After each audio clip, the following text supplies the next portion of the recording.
Live speaking. Let me welcome to the stage my very good friend Neil Bradley, who's the Executive Vice President, Chief Policy Officer, Head of Strategic Advocacy at the U.S. Chamber. He's also President of the Board, Permanent Secretary of the Center for National... No, hey, Javier, get over here. You know, what are you doing? You know, you guys be on I'm about to encourage people to join you.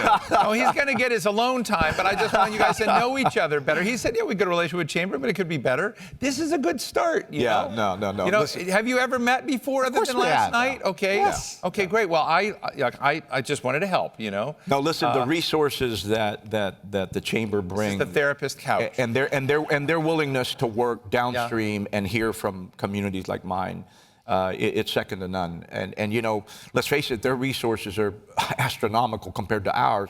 So a lot of times what we come up with is informed by, you know, the data, the information, and the sharing that we get from guys like... I know we're going to jump in on something, but this is really important. Yeah. The way we develop policy, the way we develop advocacy is informed by the input that we get from allies like Javier, because he has networks and inroads into communities that we don't always hear from. Right. We have some of that. We have resources. We have resources and communities that you all don't do. But that's what makes the business association community, I dare say the Chamber community, so strong, is that we have the ability to leverage the tremendous capabilities that each of us have. Yeah, I'll leave you to your We date should all now. do a joint dinner one day, and no ties, though, okay? So no ties. We'll have a joint dinner. Well, then it's not a Chamber dinner. Give a big round of applause, Javier Palomares. Good to see you. Thank you so Thanks, much, my friend. Javier. Thank God you. bless, buddy. Thank you very much. That was fun. All right, you going to share our secret? No, go ahead. So we're both very, very proud of our Oklahoma roots. So you may have heard I've talked about Oklahoma a lot today. And he's from Tahlequah. My family's from Bartlesville. Sapulpa. Oh, Sapulpa, excuse me. Sapulpa. We were talking about Tahlequah. Yeah, so we were talking about Tahlequah, but it's Sapulpa. But we're like, 45 minutes away from each other, and we're still doing okay. Can I tell everyone a secret about Sapulpa? Yeah, go ahead. Sure. It's named after Chief Sapulpa, who was not an Indian chief, and his name was not Sapulpa. But other than that, the story is entirely 100% true. Is that true? Okay. This has been a long day. I find that really, really amusing. I hope so. But Neil, let me just start. So you're, at the U.S. Chamber of Commerce, I was very pleased you were here because, what's happening, I think one of the really interesting things about this moment, we've been going between Republicans and Democrats for ages in America, but this just feels like a lot of the ways in which we thought about how economy works, what's happening with small business, what's happening with big business, what's happening with global trade, seems to be going through some new frames and filters. I'm interested from your perspective, and it doesn't have to be the Chamber's perspective, but your perspective, when we think about American growth and how we think about what are the deficits in that equation that we have to fix or get right. Where is your, advocacy lens think we need to push? Well, at the U.S. Chamber, this is the single most important issue for us. And we have an economic growth imperative. That is, we have to return to real 3% GDP growth year over year. That's what Americans are used to. So if you think about from 1950 to 2010, the American economy, even with recessions and boom times, on average, grew 3.4% a year. Since then, we've barely grown over 2%, and a lot of the economists at the Congressional Budget Office and other places say we'll grow at below 2% over the next decade. This audience realizes that the difference between 3 and 2 isn't just 1 point. We're talking about a difference about growing 50% faster. And so the way we talk about it is this is core to the American dream. So the American dream, I think, in Bartlesville and Sapulpa, the idea that our parents had it better than our grandparents, we have it better than our parents, our kids will have it better than we do, and on down the line. If you think about what that means in economic terms, it means that the pie is growing so that your chance to get a bigger share of that pie is available to you. When you grow at 3% a year, we can double the size of the pie in about 22 years. When we grow at 3% a year. When we grow at 2% a year, it takes about 33, 34 years to double the size of the pie. So when you hear people say, I don't know that the American dream is accessible when they're in their 20s and early 30s, in many ways that's true, because the promise that you're going to be able to access that great American growth engine has been diminished when we're only growing at 2%. We can talk about why that's occurring. What gets us from 2 to 3%, and what gets us from 3% to 4%? Yeah, which ought to be the goal, is getting to 4%. Let's talk about why we did so well from 1950 to 2010. We had a lot of wind at our back, right? So right after World War II, we're the only industrialized economy. We got to turn plane factories into making washing machines and to sell them around the world. We had the baby boom generation. So starting in the early 1960s, they started entering the workforce, and they kept coming, they kept coming, they kept coming. In the early 1960s, women had about a 1/3 workforce participation. They started entering the workforce. That is a lot of wind in the sails of an economy. So we could afford to get a lot of policy wrong. We had really high tax rates in the 60s and 70s. We had some bad monetary policy, but the wind in our sails kind of overcame that. Well, today, we have about 11,000 baby boomers a day retiring. There's no huge generation behind them. There's no way to double female workforce participation from where we are today. That would be more than 100%. You're not going to achieve that. We're competing in an industrialized world, which means that we got to get everything right on the policy front to get back to 3% and 4% growth. So the administration deserves a ton of credit for their deregulatory activities, for getting the tax treatment of investment right. That's a key ingredient. For their approach to AI. But we need to expand that list of things that are on the good side to include trade and workforce and immigration. And if we do those things and a whole bunch of others. What would changing trade, workforce, and immigration mean to you?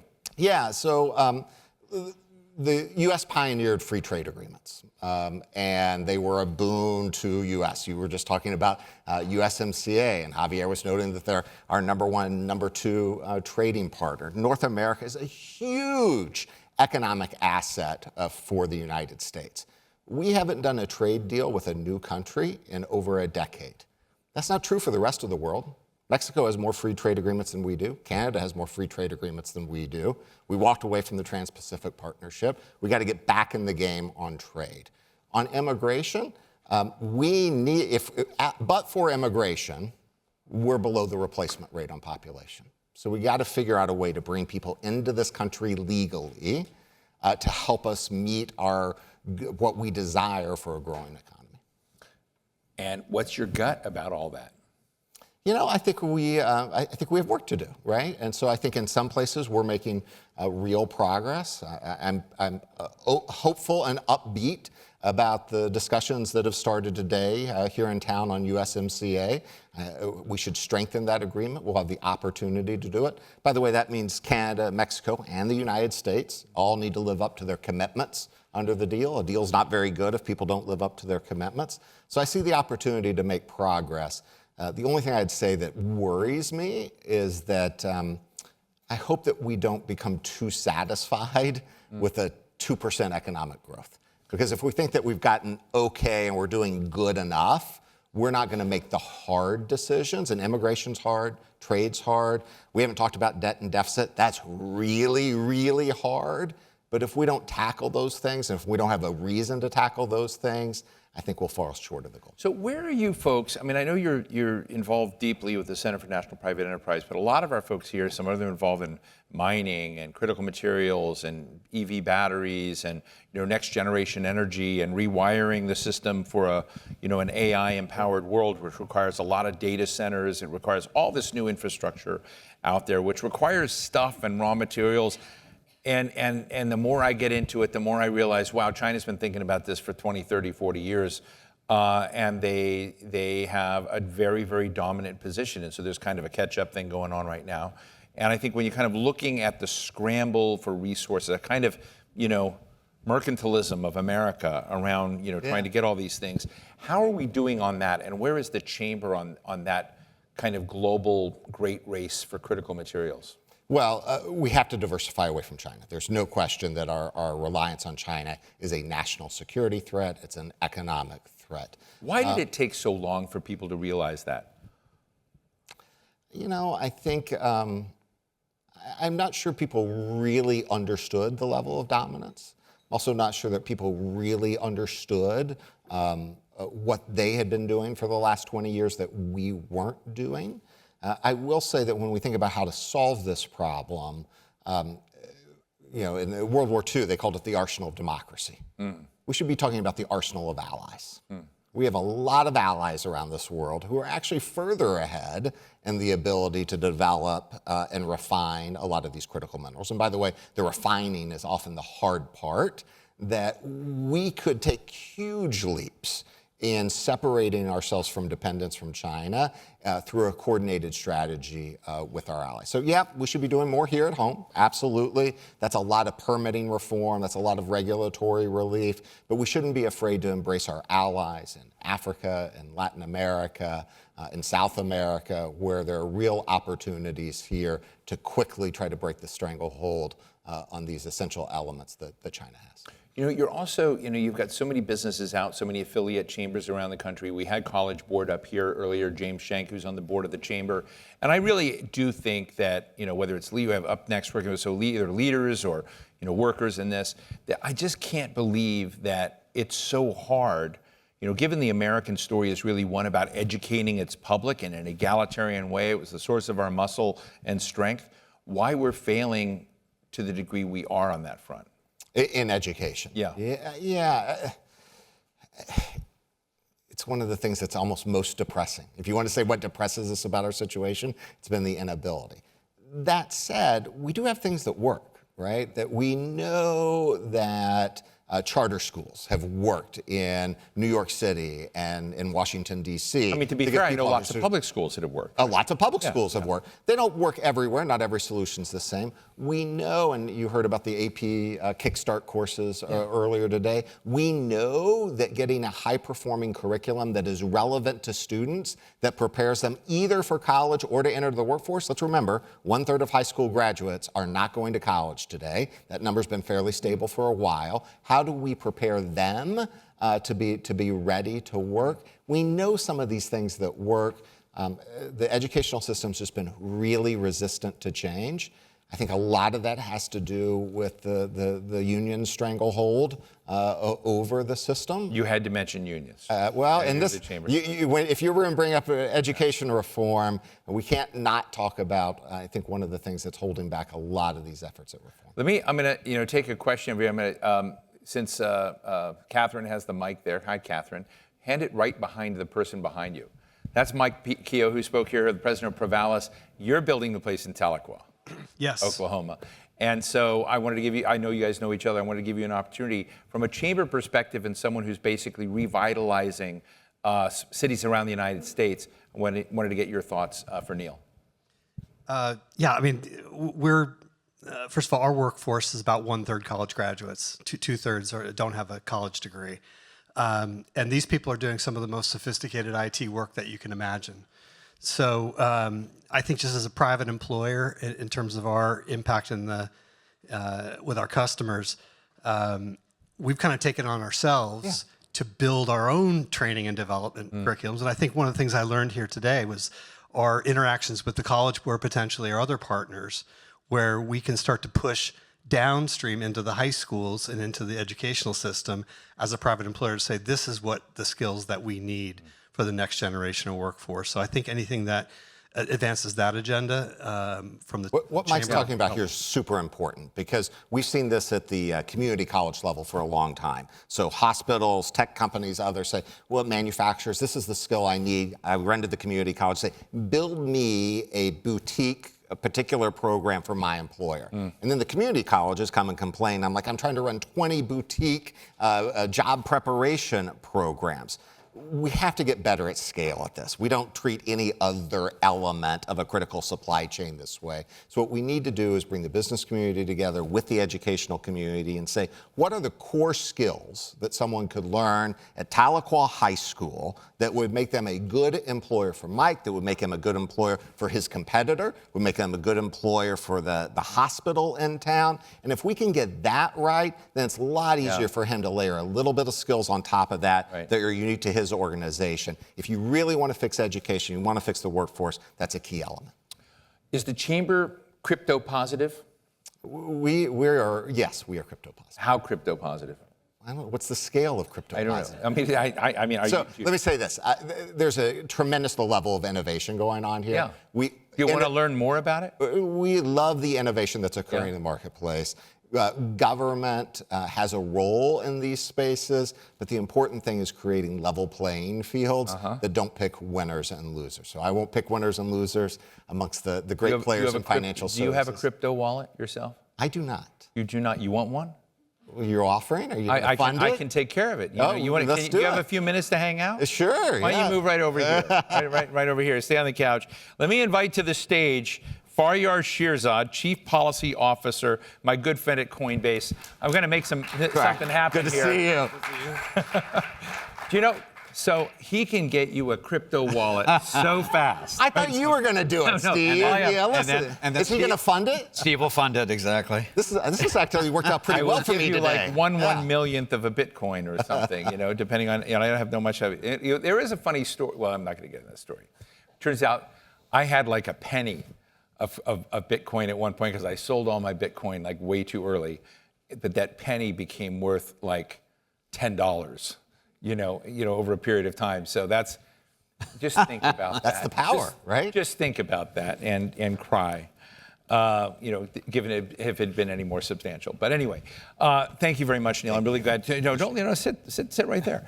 Faryar, it's great to have you join us. Thank you for also helping to host today, opening this session. We've had an extraordinary array of minds coming through here and talking about the economy. Right. I'm very, very excited about the dramatic innovations going on in the fintech space, broadly, but also with what's going on with stablecoin, what's going on with crypto.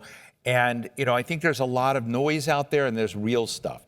But, President Trump and this administration passed the Genius Act.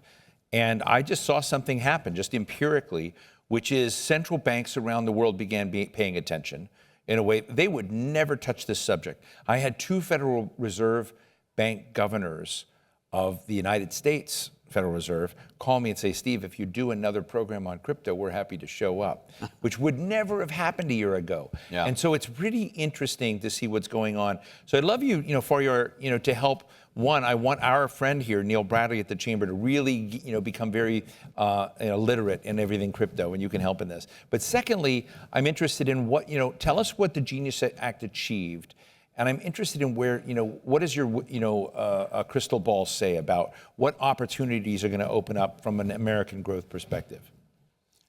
No, I'm very happy to be here, and it's good to be here with Neil. I think he underplayed how helpful the Chamber has actually been to crypto and to Coinbase. We're a very proud member of all the various parts of the Chamber. Proud? Including the litigation folks who were amazing and were very helpful to us when we were under siege over the course of the Biden administration. So big shout out to Neil and his colleagues. So for a lot of people who don't know crypto is fundamentally an information technology breakthrough. It does the thing that the internet was unable to do. And in fact, if you are an internet sort of technology expert, you'll know there's an error code called X402, which was embedded by Mark Andreessen and the folks who developed the initial internet to allow for value transfer. Because the internet is built on a series of decentralized protocols that allow you to transfer data peer-to-peer without the need for an intermediary. So obvious early use cases are emails, texts, where I can send a message to you without needing the postal service or an intermediary to intermediate it. What the internet couldn't do is transfer value. So if I wanted to send you $1, there was no way to know that I had $1. There was no way to send it to you so that you took possession of the dollar. And there was no way for you to tell the public that you're now in possession of that dollar so that you could spend it with another person now that you received it from me. And what crypto did is it created a technology that allows you to create a unique digital token. And that token can be $1, it can be a Bitcoin, it can be an auto title, it can be your mortgage, it can be your identity, it can be anything that you tokenize. It could be your membership dues in the Chamber. It could be your membership dues in the Chamber. And allows a person to transfer it on a peer-to-peer basis through decentralized protocol without the need for an intermediary. So I can send you a message thanking you for whatever, or you can send me a message thanking me for mowing your lawn, and then send me $10 in that same message, and that transaction can be executed. So it sounds like a simple thing, but the impact of that, as you can imagine, is transformational. When the internet was created, a lot of people said, this is kind of cool, but is it that big a deal? And crypto's sort of through the same thing. The first generation of adoption is an efficiency play. Our payment system costs $200+ billion in the U.S. alone. The average household pays about $2,000 simply to pay for payments. We can take that inefficiency out of the system with crypto technology, and then the next generation would be programmability. For transfer costs? Just payment, various bank fees, credit card fees, you name it. All of those are embedded. People in this audience don't feel it. Regular folks feel that. Wow. So Which is why it's so transformational. I'm so glad you guys are here today. A big round of applause, Neil Bradley, Thank EVP of you. the Chamber of Commerce.